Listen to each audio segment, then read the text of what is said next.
Please be seated.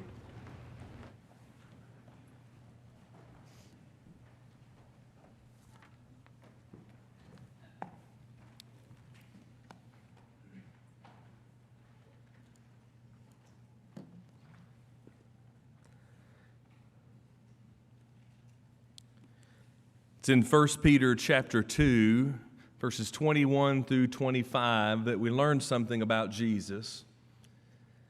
And it's something that I hope that we as His people, I want to say that again, we as the people of Jesus Christ know. It's from 1 Peter 2, 21 through 24. And I want you to read verse 21 and see the intent at the end of the verse. For hereunto were you called, because Christ also suffered for us, leaving us an example that you should follow in His steps. Well, what did He do? Who did no sin, neither was guile found in His mouth. Who, when He was reviled not again. When He suffered, He threatened not, but committed Himself to Him that judgeth righteously. Who bare our sins in His own body on the tree, that we, being dead to sin, should live unto righteousness, by whose stripes ye are healed. For ye were as sheep going astray, but now return to the shepherd and the bishop of your souls. Jesus is one, as we see Him, that left an example for us. And thus this morning, from the idea found in 1 Peter chapter 2, verses 21 through 25, for a few moments of our time, let's study a lesson entitled, Follow Jesus. And I want us to follow Jesus in three areas. Now, these are not the only areas that you might follow Jesus in, but these are areas that will be complicated in the day of which we live. Will at sometimes be difficult, but yet these are areas of which Jesus found to be difficult as well. Because many times we see Jesus going against the grain, you might see. We see Jesus standing up for those whom no one else would stand up for. We see Jesus associating with those that the world has written off. And yet we still learn that Jesus is one of which is left as an example that we can follow in His steps. Number one, let's follow Jesus in self-denial. Let's learn what it means to take self out of the picture and truly follow the Father which is in heaven. Then number two in our discussion, let's follow Jesus in service. How did Jesus live? What did Jesus do? And let's ask this question as we go through this particular point. Is there an avenue for us to do the same today? And then finally, in point number three, let's follow Jesus. This one's going to be difficult, in separation. We're going to notice some areas where Jesus had to separate Himself away from those that were very close to Him.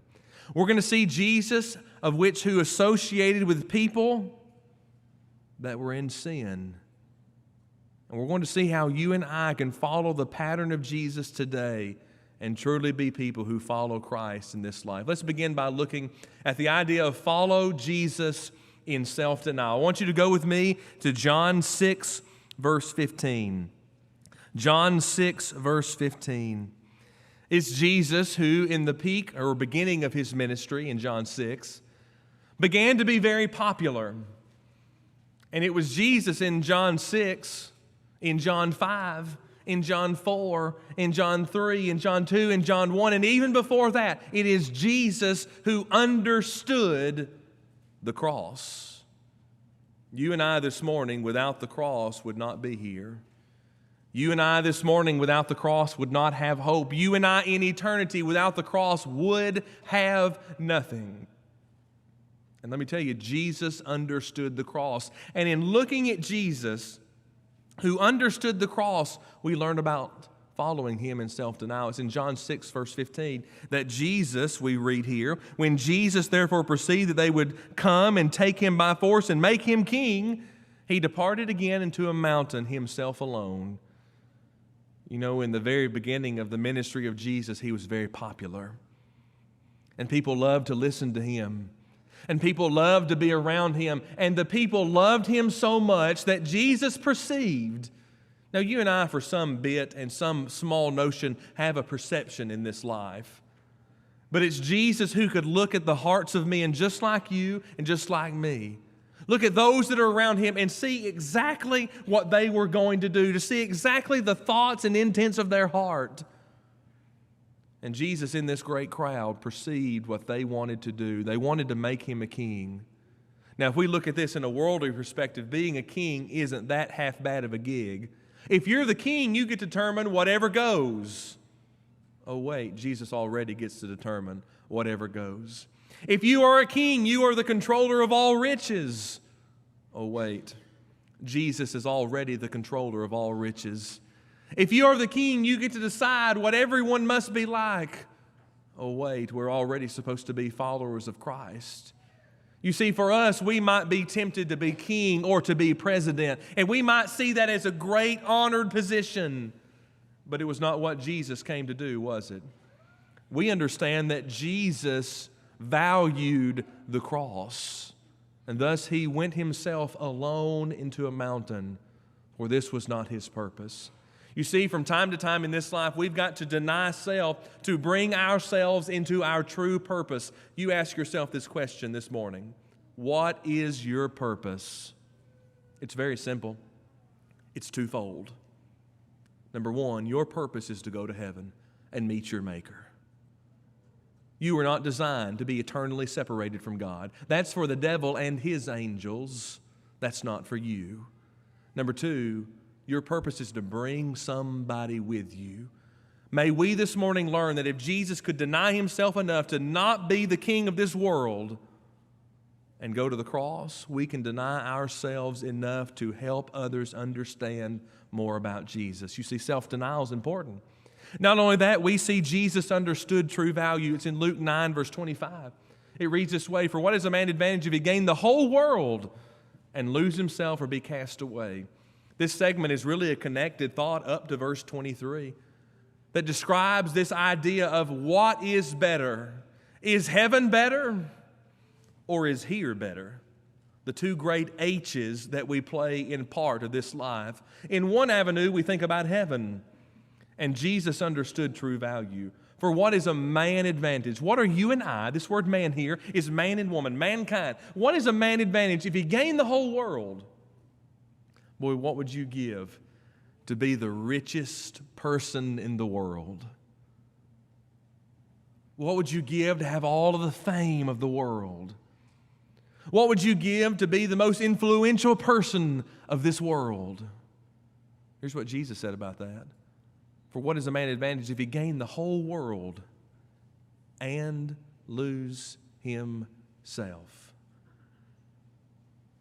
You see, Jesus in this life did not come to be king. We've already noted that. Jesus in this life did not come to be the most popular. Matter of fact, the last time someone took a vote on Jesus, they voted to save Barabbas, and they did not save Jesus. You see, you and I need to recognize that we need to put ourselves down in self-denial enough to understand that there are more important things in this world than riches, than fame, than power, than anything else that we could describe. Jesus said that out loud. Jesus said that as a matter of fact so that we can understand true value. We've got to follow Jesus in self-denial.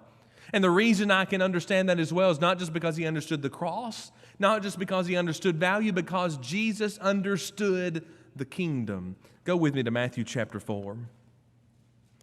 Matthew chapter 4, verses 1 through 11 is a fascinating scene for me. At least I hope it is for you as well. Because in this scene, we have the temptation of Jesus that's recorded. Now let me say that again. We have the temptation of Jesus that's recorded. Is this the only time that Jesus is tempted? Certainly not.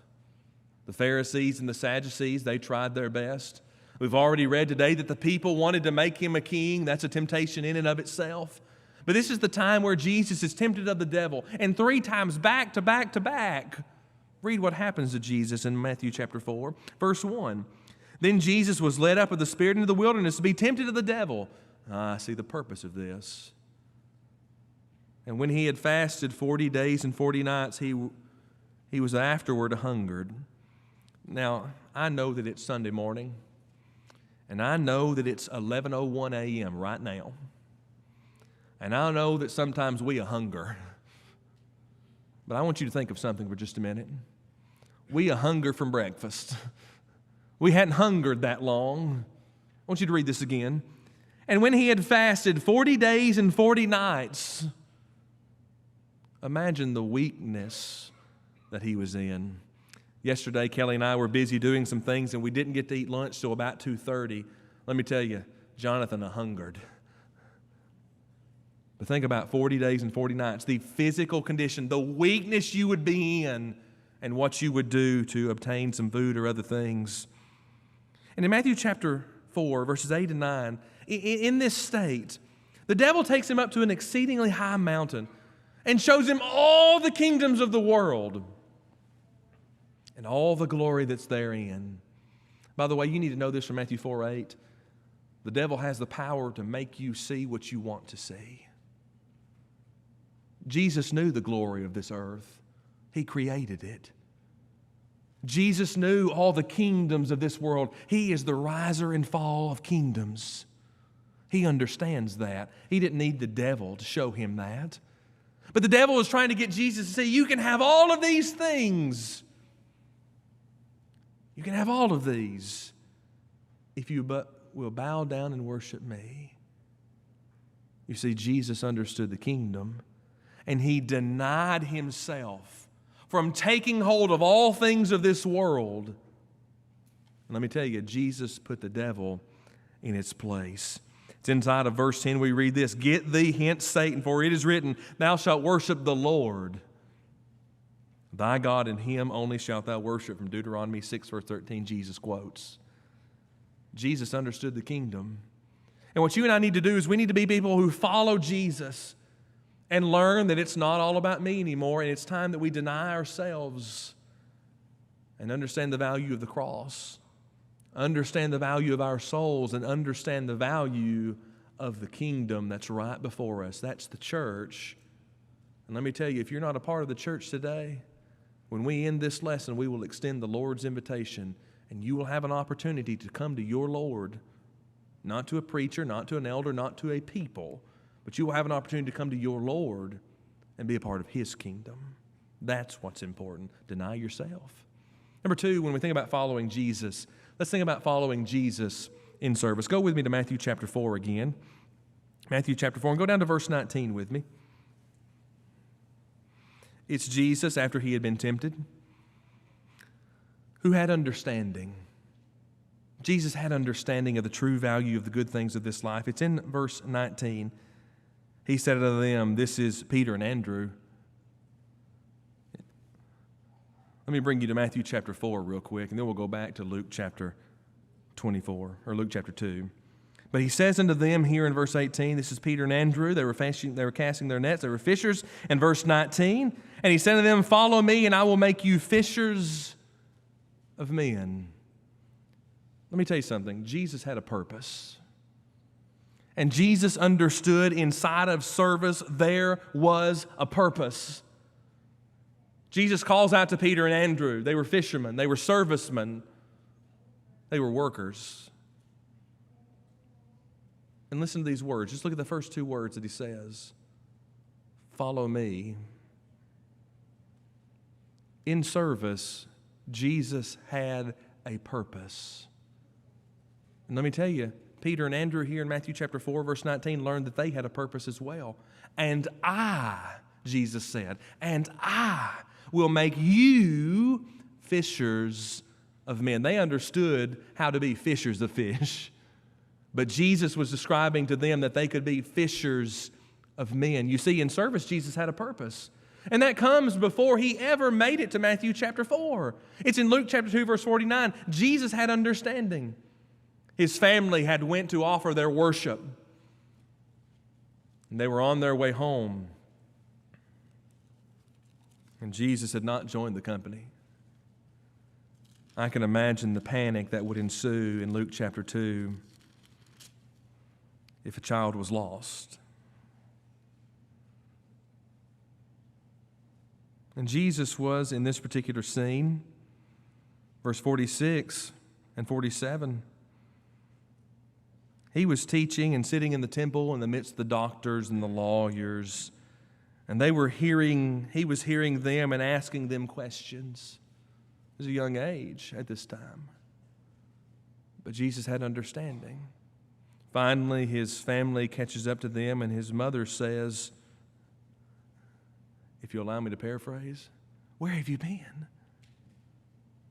I think every mother in this room's heart could sink if their child was lost, a father too. And this is the response that Jesus had. How is it that you sought me? Do you not know that I must be about my Father's business? Let me tell you, if you and I will follow Jesus in service, we will have understanding because we'll focus on the Father's business, not my business, not your business. We will be people who have purpose, just like those in Matthew 4. We will be fishers of men. But not only that, we will be people who have great care. I want you to go with me in the scenes of what we're looking at here. It's not Matthew 4:19, but it's Jesus of which who had care. It was Jesus who was with his disciples. He rises up from supper, and he puts a garment on him. He girded himself. He pours water into a bowl. The text says it's the basin, it's a bowl. And he began to wash the disciples' feet. You'll remember this is the occasion where Peter says, you won't do this to me. But Peter finally says, wash my head, my whole body, my feet. Let me tell you, when it comes to service, I want to ask you a question. Will you do the thing that nobody else wanted to do? Will you do the one thing that nobody else wanted to do? Will you be the person who does what no one else is willing to do? Will you be the person, listen to this, who follows Jesus?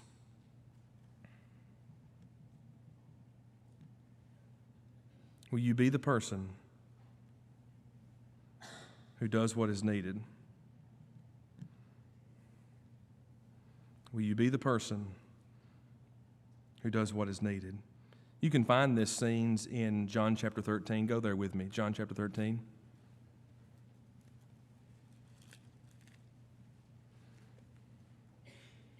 John chapter 13. I know the PowerPoint says Matthew 4:19. That's not right. Go with me to John 13. I want you to notice verse 4.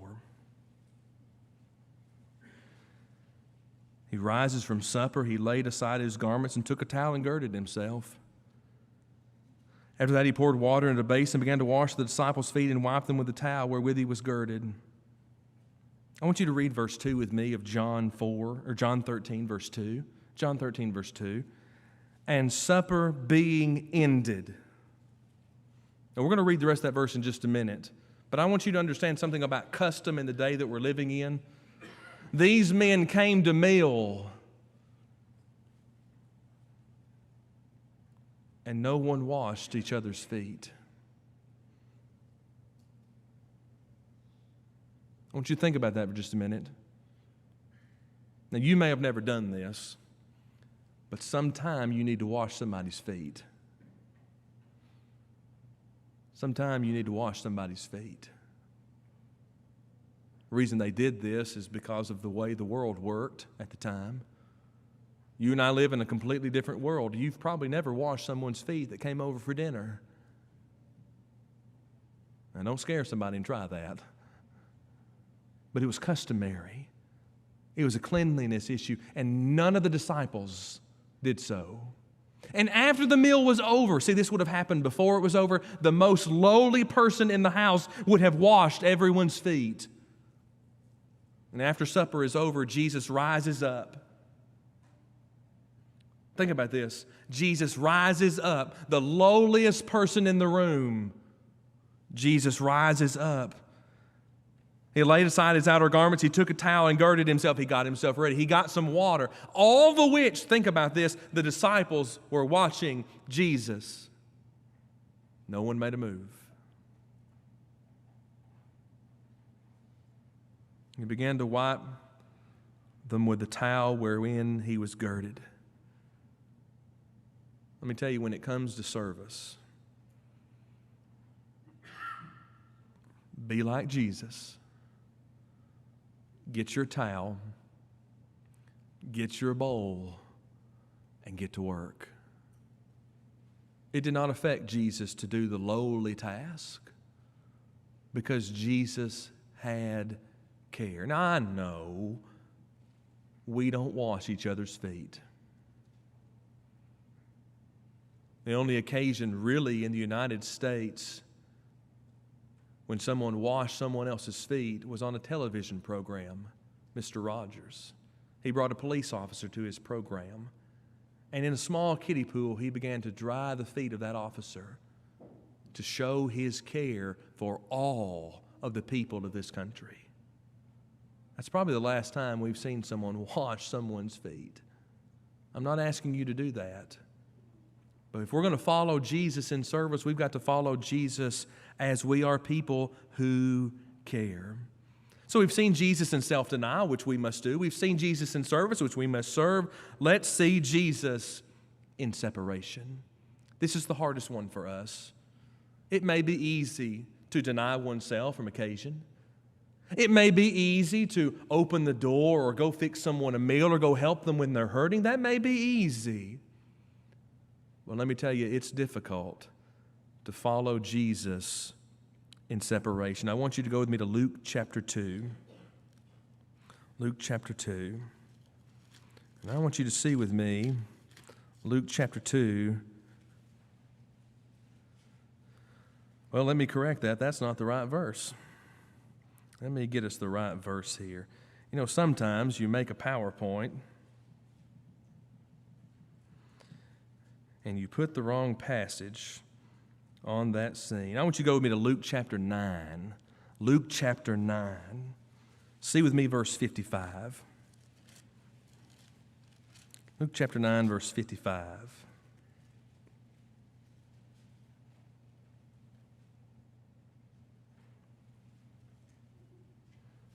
Well, let me correct myself again. That's not right either. Go with me to Mark 8:33. I'll get this in a minute.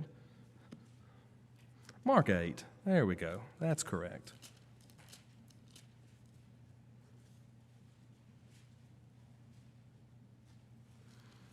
Mark 8:33. That's much better. There we go. Much better.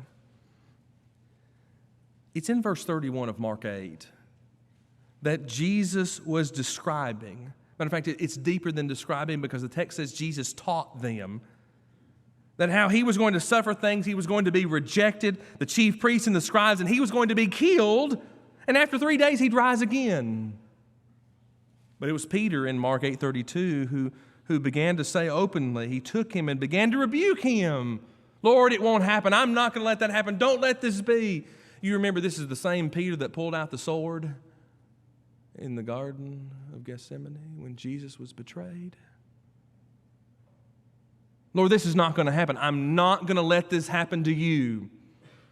Now, you and I are in a little bit different of a scenario than Peter. Peter is not like us in the fact that Peter has seen the beginning of the story, the middle of the story, and knows what the ending of the story is going to be of mankind. You and I can go to Genesis and we can read about the beginning of man.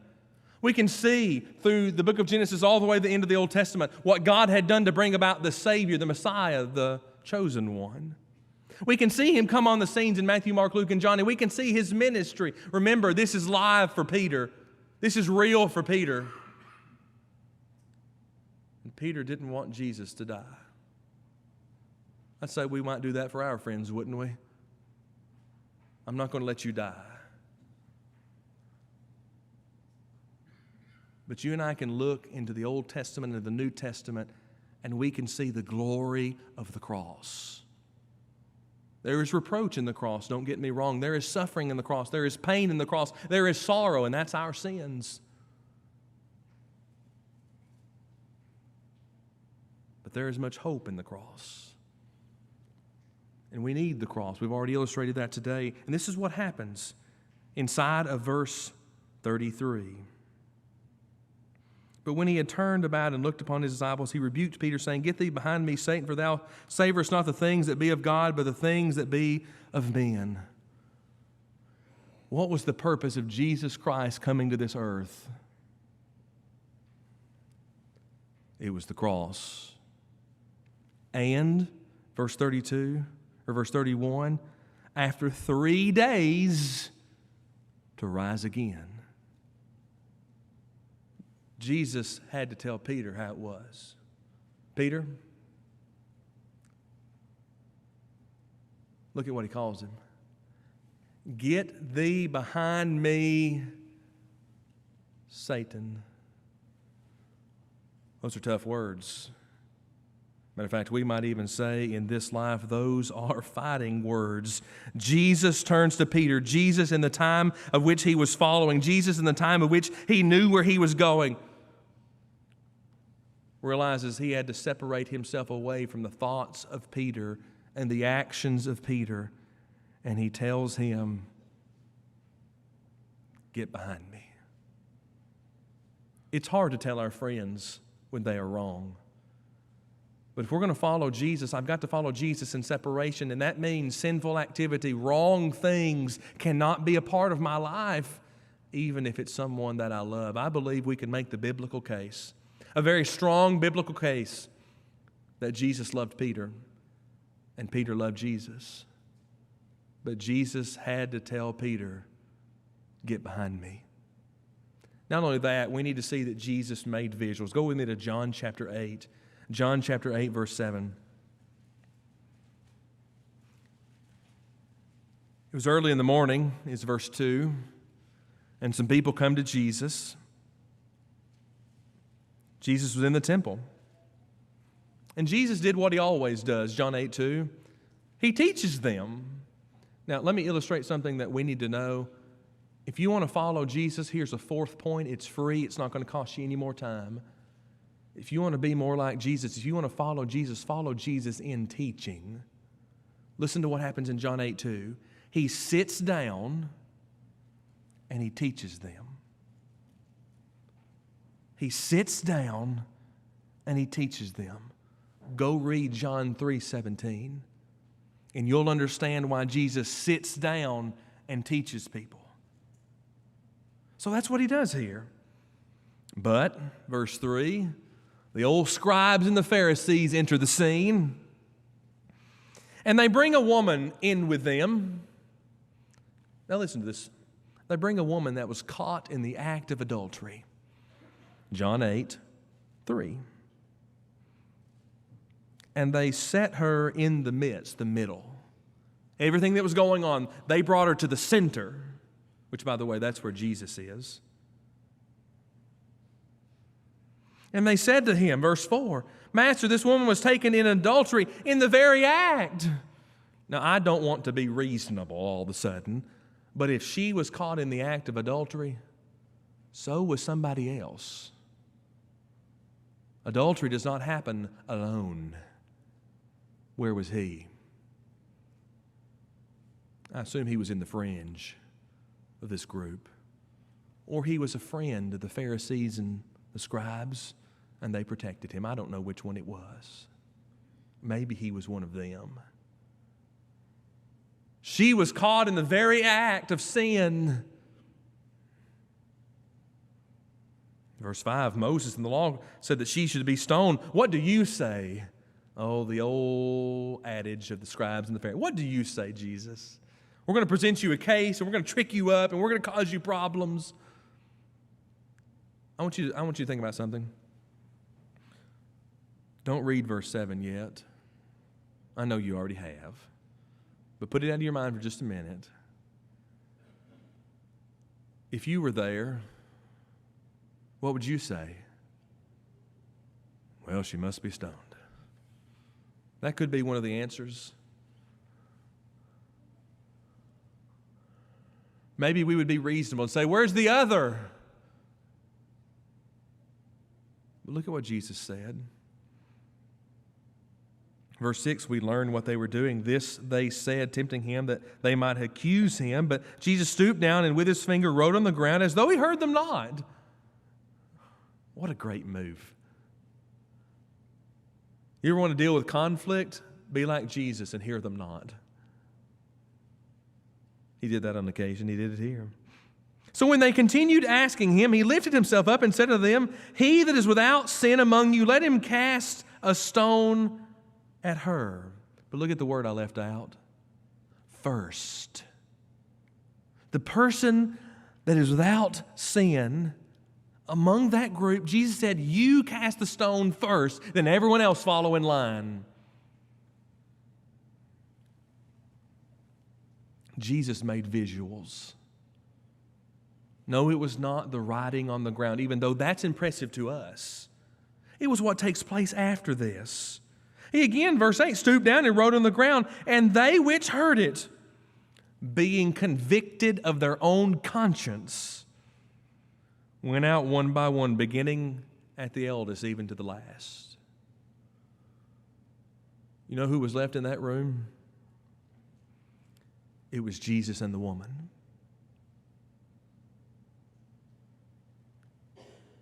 And he didn't have any stones. He had a cross.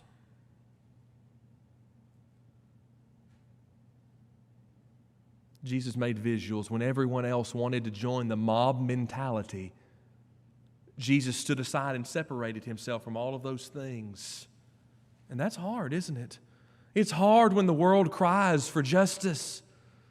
It's hard when the world cries for answers. It's hard when the world cries and demands for things such as happened here. But Jesus proved a point. We're all in the same need of condemnation, but yet that's why he was here. And he separated himself away from that group to do what was right, even though he was the only one left in the room. Not only do we see that Jesus made visuals, we see that Jesus ate with sinners. It's in Mark chapter 2. I want you to read this with me. Mark chapter 2. Mark chapter 2, verse 15. Jesus had just said, verse 14, to a group of people, "Follow me." What was Jesus doing? He was building his disciples. He said to Levi there, "Follow me." And it came to pass as Jesus sat at meat in his house, many publicans and sinners sat also together with Jesus and his disciples. For there were many, and they followed him. Now, our luck would be, verse 16, and when the scribes and Pharisees, here they are again.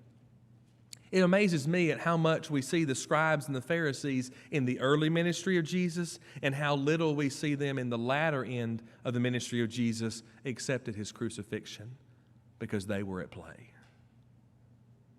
They were always trying to play the we're better than you game, and they thought they had won, but he rose again after 3 days. They didn't win. But Jesus here in separation, he ate with sinners. I hear a lot of people say that they like to eat with people who are sinful. They like to involve themselves with people that are sinful. And they use Mark chapter 2, verse 15. You know, Jesus ate with sinners, so I will too. I want us to notice something. If you're going to follow Jesus in separation, when you leave the dinner table, you will not be changed. But the people at the dinner table, they will be changed. Jesus changed them. They didn't change him. Look at what happens at the end of the verse, verse 15. For there were many what? Many disciples and many sinners. That's the two groups of people in Mark 2:15. And there were many, and they followed Jesus. You and I need to understand that if we're going to separate ourselves from the world, we're going to be in the world. But I cannot allow the world to influence me. Let me give you a few areas we can't let the world influence us. You and I cannot let the world influence us in our personal faith. I'm not talking about us as a group of people. We're going to talk about that point number 2. We can't allow people to influence us in our personal faith. Don't let the world do that, because if the world influences you to do that, you will end up like the scribes and the Pharisees, and you'll look at Jesus and say, "Why did you eat with sinners?" And you'll miss the point. They followed him. Don't let the world influence your personal faith. Don't let the world, number 2, influence the congregational faith. There are a lot of trends in this world. There are a lot of fads. And when they go away, they'll still be there. There'll be a new one. There's always a teaching that's popular and it's false. There's always a doctrine that's popular and it's false. There's always a new thing, a new this, a new that. Don't let the world as a group of people influence us. Because if the world influences us, Christ no longer lives in us, but it's the world. Number 3, places you can't allow to influence you in your life. Don't allow the world to influence you in your marriage. Now, this might be the key of today. Because if our world is trying to influence anything, it's trying to influence marriage and the family. We're going to talk about family in just a moment. Don't let the world influence you in your marriage. Here are 3 areas the world's trying to influence us in our marriage. The world is trying to say that the sexual relationship does not belong in marriage. What has God said? Marriage is honorable and undefiled. Talking about the marriage bed. Number 2, people are saying that marriage is replaceable. There's 2 ways they're saying marriage is replaceable. You don't like your spouse? Get a new one. Marriage is replaceable. But how else is our world saying marriage is replaceable? Marriage used to be between one man and one woman for life, right? But now what is marriage between? Anything in between. Do not let the world influence you in your marriage in that way. It's not replaceable. Number 3, don't let the world influence your marriage in saying that Christ does not belong. Let me tell you, there are a lot of people that say this is just an old, ancient book and it leads to misery. If you'll put this book in your marriage, it'll lead to happiness. But if you put it out, it will lead to misery. Don't let the world influence you in your faith, the congregation in its faith, you in your marriage. Don't let the world influence you in your family. I'm going to say something that I truly mean, and I'm saying it to one specific group of people, and this specific group of people needs to hear it. Men, be men. Fathers, be fathers. You are leaders in your home. No one else leads your home.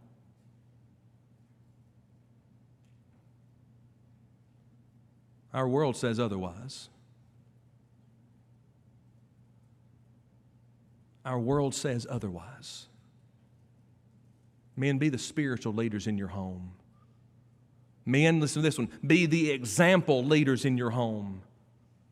Men, be the leaders of love in your home. Because if you don't do it, no one else is there to do it. The family's under attack. And man, you can stop it if you'll be a man. I'm not talking about the world's standards of men. You'll be a man. Be who you're supposed to be as a father, as a husband, and you'll find that problems, they'll go away. You see, Jesus, He ate with sinners, but He changed them.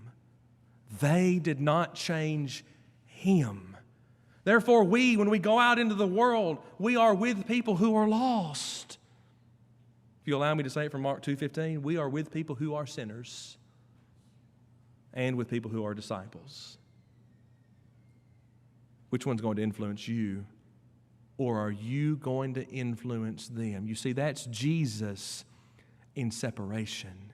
You see, what you and I have to do, we've got to be people who follow Jesus. And let me tell you, sometimes it's easy. Sometimes it's easy to put self aside and do what's right. That's self-denial. Sometimes it's okay to do the service that nobody else is willing to do. That's service. Well, let me tell you, it's hard, folks. It's very hard to follow Jesus in separation.